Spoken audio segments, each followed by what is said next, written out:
The Chicago heat wave of 1995. The heat wave began July the 12th through the 16th of 1995.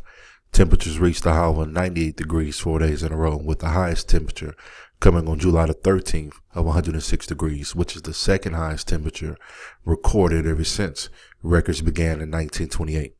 The 1995 heat wave revolutionized the way that the city of Chicago responds to extreme heat, as well as the National Weather Service communicates the risks associated with the prolonged elevated temperatures.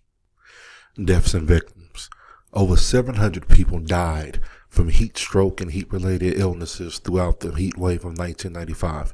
Most of the victims were the poor and elderly, many of those who could not afford air conditioning. Some of the victims refused to open up the windows or even to sleep outside out of fear of the high crime in the area. Over 39,000 residents of Chicago's North Side were without electricity, and over 3,000 fire hydrants were illegally opened in an effort for residents to cool down. Many residents of Chicago feel as though that they weren't prepared for the heat wave. They felt like the preventative measures were a failure.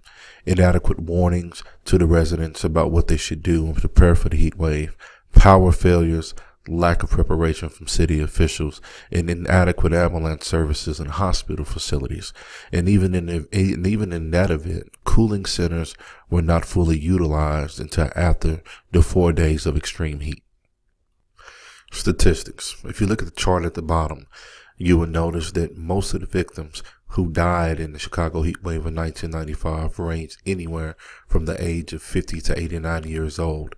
And it also shows that the victims by race, with African American being the majority of the race who were affected during this heat wave.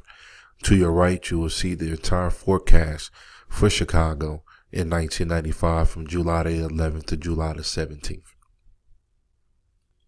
Some of the sources that I used in gaining my information was some articles from the CDC, the Centers for Disease and Control and Prevention, also Wikipedia, and also a video that I was able to find called When Weather Changed History.